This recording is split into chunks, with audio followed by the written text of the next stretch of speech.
Well, it has finally happened. The Philadelphia 76ers shut down Joel Embiid for the remainder of the season with 24 games remaining. What direction will they be going? While he hasn't played a lot of the games as it is, we were all still waiting every night to find out what's going on with the big fella. Well, now we know. So the keys handed off to Tyrese Maxey going forward. Welcome to the PHLY Sixers Pregame show presented by Bet365.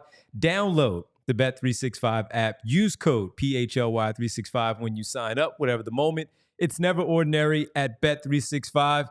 Rich Hoffman, Devon Givens, Bree with you on this Saturday night, late night Saturday night hoops, 8:30 prime time, nationally televised game against Steph Curry and the Golden State Warriors. No longer the new look, or at least for tonight, not the new look Steph Curry and the Golden State Warriors, because Jimmy Butler is out tonight. So you still do get Steph Curry, Draymond Green, and the rest of the group, but no Jimmy Butler tonight. So we will have to wait until we see him on television some other way.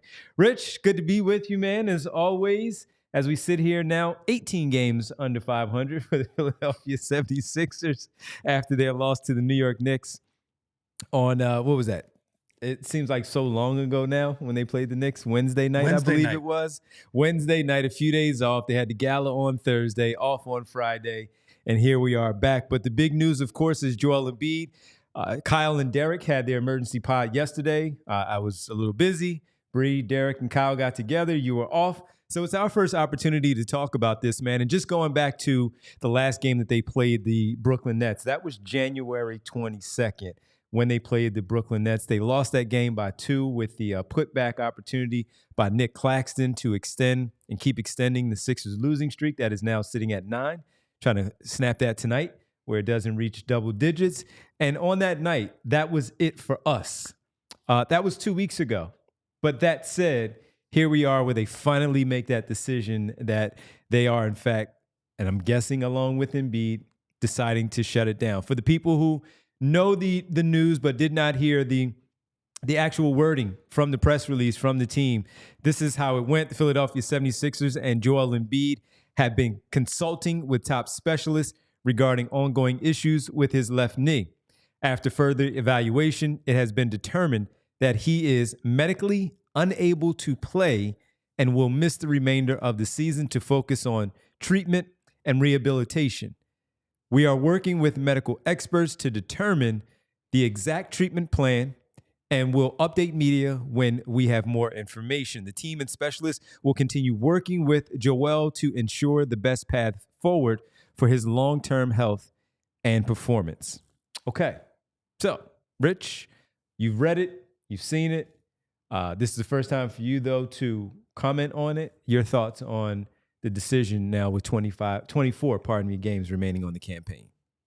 I think I was interested that there was such a reaction to it yesterday, because if you had been paying attention to it, we all knew this was coming, right? We all knew that this was coming, and in true Sixers fashion, they wait for the Friday afternoon news dump to dump it in at like 4 o'clock on Friday. I forget exactly when they did it, but it is not their first rodeo releasing this news. And yeah, it's something that we saw coming. You know, the game, like you said, last week against the Nets, that felt like a tipping point where it was like, you know, if he is just going to play like this, there is no need for him to keep playing. Obviously, there are reports on Sunday, and it leads to finally shutting him down on Friday. And yeah, I mean, look, this is a rough spot, guys. And, you know, some people are going to already write his career obituaries, and I get that. I understand that.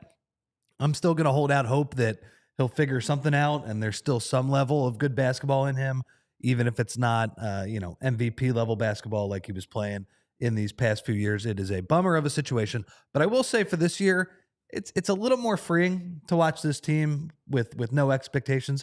I mean, obviously they played like doo-doo on Monday night right. against the Bulls, but the game against the Knicks, much better effort, still lost, kind of the perfect tanking type of effort, but it's a little more freeing, I would say, right? Where this team, it does not have expectations anymore.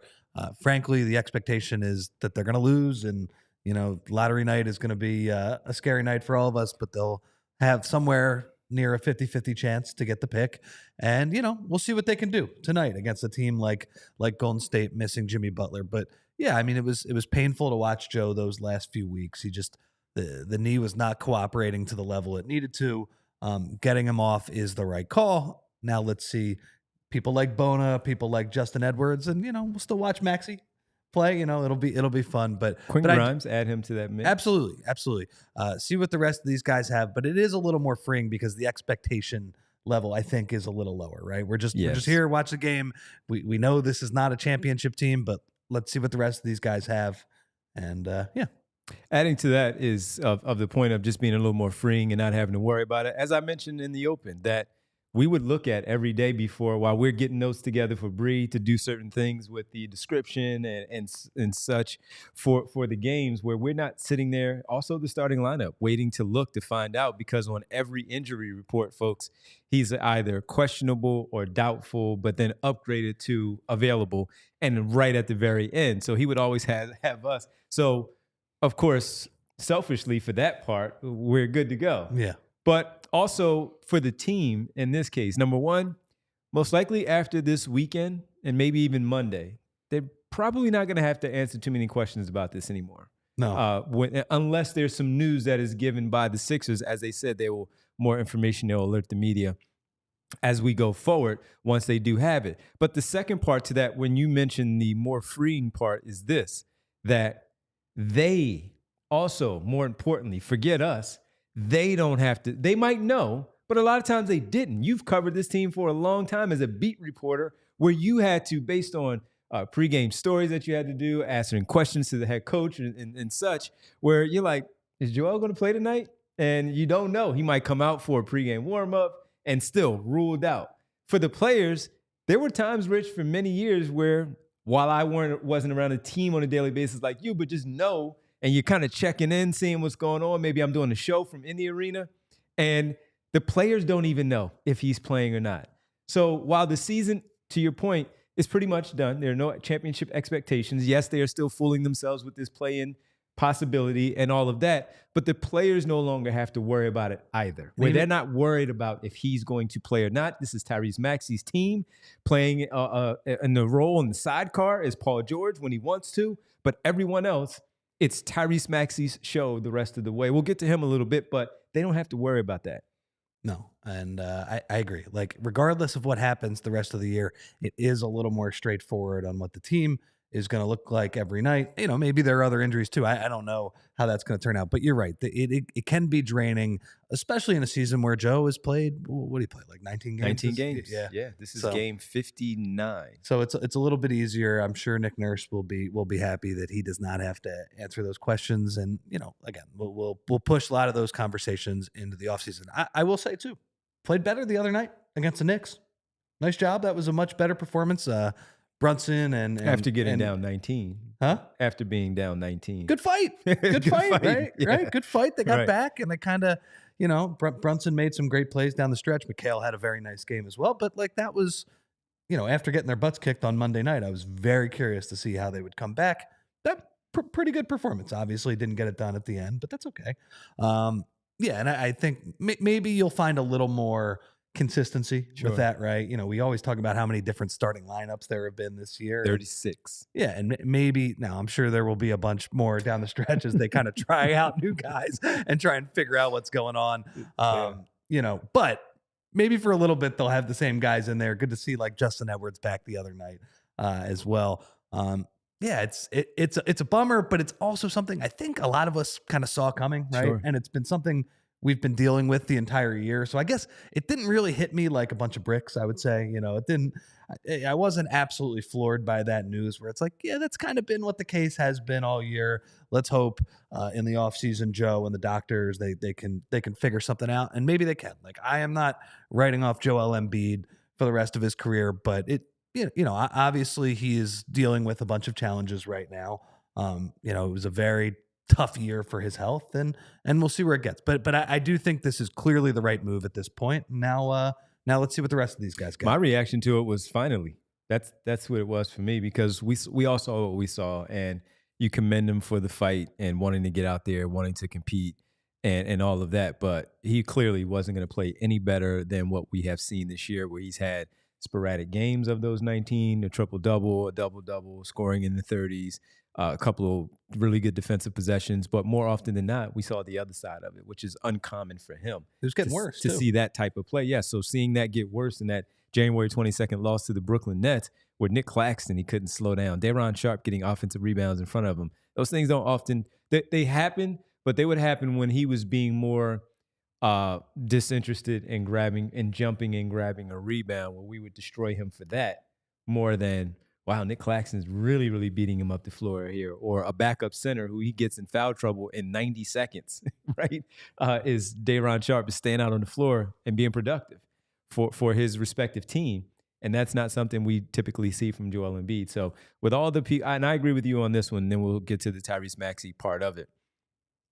With seeing so many on Twitter, we know how it goes, but seeing so many people hand out his basketball obituary saying that he is in fact done, I understand where people can go in that way. But Sure. like you, I want to see what the time off does here. Yeah. If it will help out at all. And then we will have our answer of if he can play or he can't play. The main number one thing is obviously the health part of it. But with the health part of it and missing this time is, are you going to be able to get yourself in a position to be ready for opening night?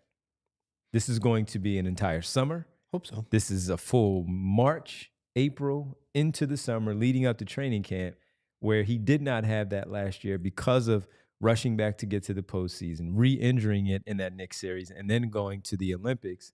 He has had no extended time. This is going to be extended time. They make this decision now for a reason. I'm very curious to see how things play out, the updates that we get, and ultimately will we see him once training camp starts and media day, of course, at the end of September, early October for training camp. Earlier in his career, some of his best seasons came the rare times that he entered the offseason healthy. You know, he had a full year to kind of work on it. I think the 2021 offseason, right after COVID, after the bubble, obviously that was a little bit delayed. But, you know, he has that the 2020 offseason, right after the bubble, he was actually healthy in the bubble. And he got out of there, and obviously the team stunk, and he had a tough year with Horford playing the four and all those things. But he came back, and he worked really hard during that offseason, which was more during the fall than the summer, actually, that year. And that springboarded, you know, the 3.5 years of just incredible basketball that he gave us. So hopefully maybe he can get healthier with this. Like, he'll have an extended time, right? He probably won't be playing basketball the same way, but maybe the docs and him, they can kind of figure it out. He will have a much longer runway than he usually had. And I just hope he can do it, because I'm so sick of all these people that were dancing on his grave yesterday. And it's just like, man, it's really hard to watch him play this year. And, you know, it's through really no fault of his own. You know, I've seen a lot of people in the local media, like, you know, getting on him for his physical fitness. And I think in past years, that was absolutely a fair criticism. 100%. Man, this year, his knee was busted up the entire time. You know, the Olympics really didn't have a ton to do with it, I don't think, you know, because it really wasn't that strenuous. But hopefully he can make those people sound stupid moving forward. I hope so. I'm hoping for it for a lot of reasons, because I love watching him play. You know, to get him back mentally to a better place as well. But I would like him to shut a lot of the people up, because he does bring out a ton of haters over the years. Does. Now it's like, look, I understand it's going to be a daunting comeback for him. We have no idea what it's going to look like, but I'm not counting him out yet. Just put it that way. All right. Joel Embiid, 19 games in the books. He ends his season at 23.8 points per game, 8.2 rebounds, 4.5 assists, and close to 1 block, 1 steal per outing for Joel Embiid. Season comes to an end after 19 games played for the Philadelphia 76ers. Now, the keys, which has really been the case all season long, the keys stay in the hands of Tyrese Maxey. Although he has a busted up hand, the keys are his. He did still score 30-plus against the Knicks in that comeback loss on Wednesday. On the season, he's averaging 27 with 6 assists and 3.4 rebounds a night, also shooting from long distance, 34%. So a little lighter. We know that has been the case all season long, but Rich, he's had the keys. They remain his keys here going forward for the remainder of the season. As we start this off, knowing that Joel Embiid is now coming back to final 24, what are you looking for from him as he closes out this 24-game campaign? just run through the tape, do a lot of the same stuff you have done over the past few months. He goes 0 for 10 from beyond the arc the other night. I think that's that his hand is busted up, man. Yeah. I didn't really think he played a poor game by any means. He just couldn't finish, couldn't make shots at the end, was getting some decent looks in that game and just couldn't make any. So that's what I'm looking for. More of that. He finishes the other night with what did he finish with? 30. Five assists, 1 turnover. Like, get those assist numbers up. Let's start to set up the Justin Edwards of the world. Maybe you play with Bona, right? They had a little bit of chemistry for a while there. I would say about 2 months ago when Bona was playing a little bit more, but work on your floor game, work in kind of a more pressure-free environment, and just do more of what you're doing. I do think the hand, though, is an issue. Like, if he can't make the shots, I don't know how good he's going to be over these next couple of weeks. But, the game the other night, I was just like, yeah, he played pretty well. He just couldn't make a shot, and I wonder if that's the hand getting in the way. Yeah, I had brought up at one point when he had made a few runners going into the paint, some runners, like some sweeping runners, some off-balance kind of runners that he had. And one play really, really stood out to me where you saw, at least for me, and Kyle had also backed me up on it, where he said he saw the same thing. It was in his right hand. We know that it's his right pinky. And he couldn't really get control of the basketball as he was going, and therefore he missed the shot. And the 0 for 10, there goes that. So, yeah, it was a tough one for Maxey in terms of the outside shooting, but he got it going in the second half. He really put some pressure on the Knicks and their defense. And seeing him the rest of the way, I want him to, for me, I would like to see all the things that you talked about, running the team and all, but continue to just be aggressive offensively as you can, as best as you can, because we know that all the defense is going to continue to roll the coverage your way. Paul George will get some of that. If somebody else is having a hot night, they'll spend some time on them also. But they also might just simply dare them to beat them and not allow Tyrese Maxey to do so. So I do want to see him run the offense. Some of the things that we've said in the past with Embiid out is that, hey, he can't be a number one. He can be a 1A next to Joel Embiid's 1. He can be that. He can be that type of guy. But oftentimes we've seen where he's had trouble winning games with this group. Now, this particular group, it's tough because it's unfair to try to critique him on just that. You know what I mean? Of winning basketball games with this particular group right now. That said, when they went on that 4-game winning streak, and then they lost the 2 to Denver and Boston, where they competed like hell in those games, that was with Embiid out. That was the up and down, fast-paced type of basketball team that you like to see, led by Maxey, getting Edwards, Yabusele, and so many of those others really involved, where they could do what we saw Brooklyn do against the Sixers: take the ball out of the net, quick inbounds, run, and feel comfortable doing so. So I would like to see that type of basketball the rest of the way for as long as Maxey's out there. Well, those were good losses too, like in terms of, I mean, obviously they were losses, but in terms of evaluating Maxey, because there was nothing wrong with the offense in those games. They lost those games because they couldn't get any stops, but that was much bigger than him. Right. That was what was the one game, like 136, 133? I think it was the Denver game. Well, the Nuggets shoot like 60% in that game. Come on. Come on, man. They just couldn't get any stops. But the Sixers kept up. They spread the floor.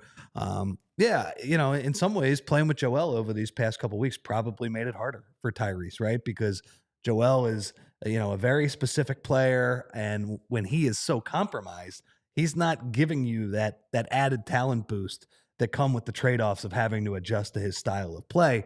So maybe you can get back in that spot. I think Yabusele is going to play tonight. I did not see him on the injury report. We'll get to the starters in a little bit. Drum is going to play. But yeah, just keep doing what he was doing. It has been, I think the truth put in the chat that this season is going to test Maxey's spirit, right? And I feel like we've been watching his post-game press conferences all year. And this is the first time he's lost in a long time, right? And it's the first time he kind of hasn't been on the ascent in the NBA. The Sixers have been good, and he's continued to level up and level up and level up. And I will say, even this year, he struggled a little bit at the beginning of the year when they were depleted. But in January, he played the best basketball of his career. So I think it would be unfair to say that he also didn't level up, at least for a portion of this season.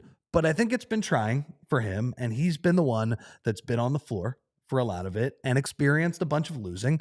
So how does he handle that? And I think he's going to handle it well, but I'm interested to see how he will handle this last little stretch, especially because I think they're probably still going to lose a bunch of games down the stretch here. We talked about how brutal that road trip coming up is, playing Oklahoma City. I think they got to go to Houston. They got to play a bunch of those teams. It'll be tough. Just continue to run through the tape. Keep doing what you're doing.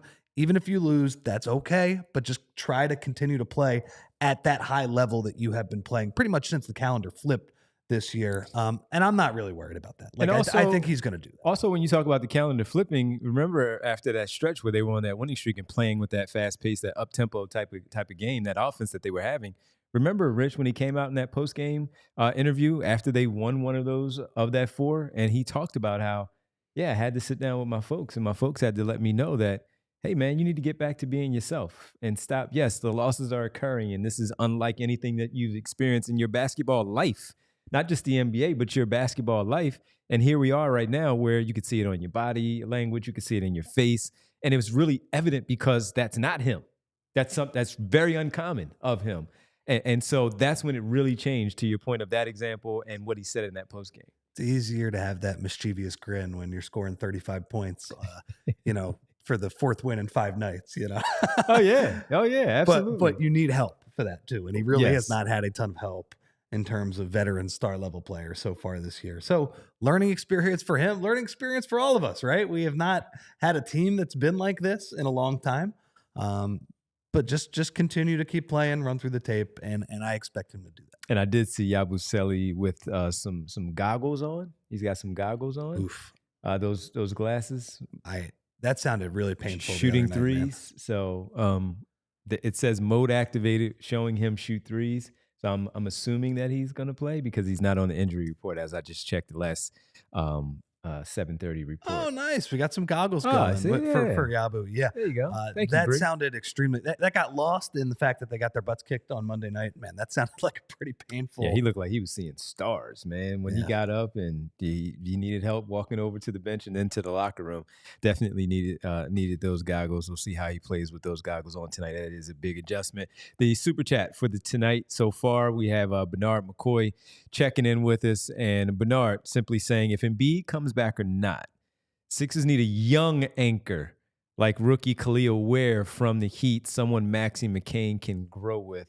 That is Bernard McCoy in the super chat. He is one that I know Derek and Kyle didn't like him as much as I did, and you liked him a little bit too, coming out of Indiana. He's really showed some good things, some good signs, but I'm inclined to believe that Miami also likes that 1-2 punch of those two guys next to each other without Adebayo and Ware. So I think it's going to be tough to get someone like that. But to your point, the prototype of that type of player, until we've talked about him, look how excited people were with Rashawn Holmes as a backup because of his athleticism, being able to be a rim runner and spell Joel for a few minutes. But you got somebody who can run up and down the floor, block some shots and get some offensive boards. He couldn't defensive rebound, but he can offensive rebound and finish at the rim, some highlight dunks.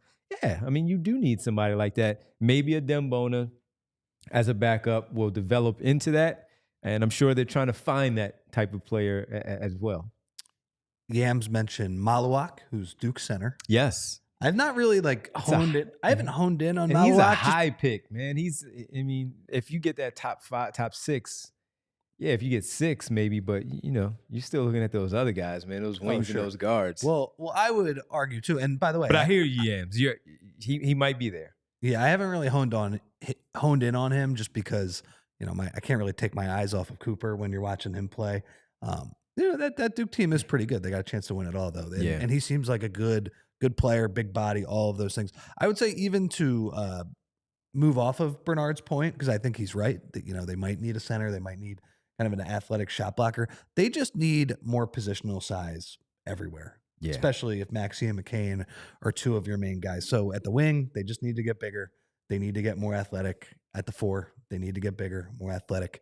And to Bernard's point, at the 5, get bigger, more athletic. I agree, Yams. I agree. It's just a matter of if they, and I know Bernard was with the super chat, but Yams talking about, Malawak from Duke. When you're sitting at 6, you might be right. It's tough because they can't go any further than 6. Yeah. So Yep. So by the way, when we start to talk about those other guys that are not named Cooper, Flag, Dillon, and Ace, I got one.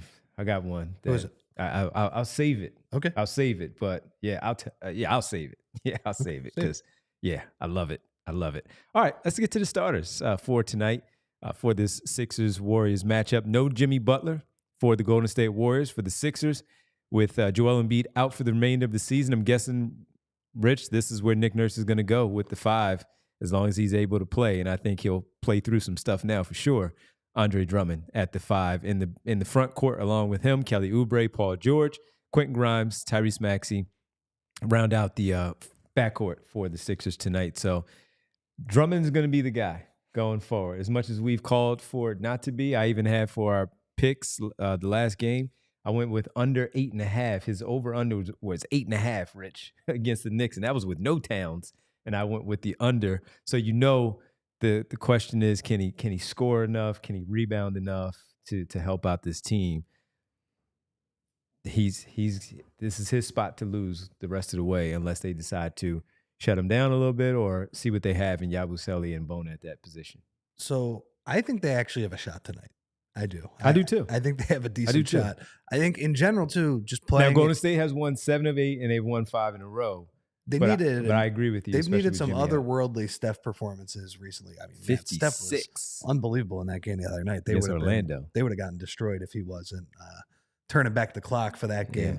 Yeah. The one thing that worries me about this game is Steph and Drummond in particular, because we saw against the Bulls, Drummond having to guard some of those guards off screens on the perimeter did not go very well. And Steph Curry obviously can put you in a complete blender when you do that. So that's what worries me a little bit for tonight's game. But I do think they have a chance. Like the Warriors, they play a lot of guys, but it's like, there's like the Buddy Hield, the Podses of the world. They're up and down, right? And they have been playing a lot better. But part of the reason they've been playing better is sitting on the bench tonight. And that's the addition of Jimmy Butler. So we'll see. I actually think this is going to be a pretty competitive game. I agree. Because of the Warriors, because the Sixers have had a few days off, but also they're playing in this 8:30 Saturday game as well. We've made some jokes about having to subject all of America to Sixers basketball, but my guess is that they come out a little bit inspired tonight, playing under the bright lights. I think they're going to give us a better effort tonight. Yeah. All right. Well, that's your starting lineup tonight. And I'm just quickly looking at Bet365 as we get to our pregame picks to see exactly where the line is. The line is sitting, and I saw MBD tell us that it's the Sixers line at 6.5, it seems like. So 6.5 is the line currently at Bet365. Also, our presenting sponsor. So let's get to that right here. Bet365 pregame pick segment brought to you by Bet365. Download the Bet365 app. Use code PHLY365 when you sign up. Whatever the moment, it's never ordinary. At Bet365. All right, Rich, let's do this one. Kelly Oubre over 6.5 rebounds. Gonna be some long rebounds against this team. Yes, indeed. So 6.5 rebounds for Kelly Oubre, and even with out Jimmy Butler in the lineup, and of course Steph Curry coming off that 56-point performance against the Orlando Magic where he was dropping in threes, I went with a simple 4+, which gives us a plus 125. I think that seems like a safe bet. 4 threes? 4 threes. 4 threes. Because we've also seen him where he goes 4 for 13, 4 for 16, and doesn't get that 5 or that 6. And the over-under was 6.5 when I looked at it. So I said, you know what? Let me adjust that to 4 for people to tail us on that one. That's the Bet365 pregame pick segment. Again, plus 125. Did I say 6.5 free or 7.5? 6.5 for Kelly Oubre over under rebounds, and the 4+ threes for Steph Curry. That was our picks for the pregame pick segment brought to you by Bet365. Use code PHLY365 when you sign up. Whatever the moment, it's never ordinary at Bet365. Must be 21+ and physically located in Pennsylvania. If you or someone you know has a gambling problem and wants help, call 1-800-GAMBLER. Real quick, who do you think gets the Steph assignment at least to start? To start, I would give it to Oubre, and I think between he and Grimes, they are the ones that are looking to chase around. I don't think it's George. Yeah, I think it's. I was going to say Grimes, but it was in between those two. Oubre has gotten over his years. He has gotten the tougher matchups with the Sixers. It just. Yep. I do wonder if Grimes gets the matchup just because Steph is smaller. Getting around screens is so unbelievably important, and that's something that Grimes has shown to be pretty good at with the screen navigation. I'm interested to see because for most of the last 2 years, the answer has clearly been Oubre. Yep. And also because of the length, maybe even coming around those screens, though, because of his wingspan with Kelly Oubre, that length to try to at least contest it, disrupt it a little bit. Maybe he gets that assignment. Curious to see. Great question, though. And finally, before we step away, I wanted to ask you just this one simple one. The Sixers did decide to move on from David Roddy of that two-way and bring in Jalen Hood Schifino, former Lakers draft pick, top 17, I think he was, or 18, whatever it was. They brought in Jalen Hood Schifino and on the two-way deal for the rest of the way. Any thoughts? Just to check out a developmental guard, see where it goes from here. Yeah, I mean, he was a guy who did not play a lot for the Lakers.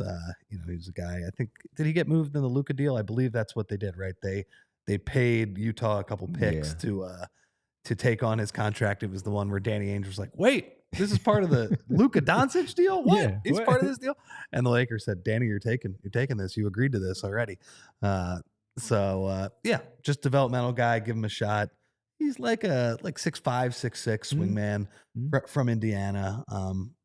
So we'll see. David Roddy, thank you for your contributions. Yes, and Hood Schifino is out for tonight's game, at least based on the injury report from a little bit earlier. All right, folks, that'll do it for us from here. We'll be back after the game. Late night hoops. So Sixers post-game late night talk here on this one. Could get a little spicy. We'll see if they can snap their 9-game losing streak.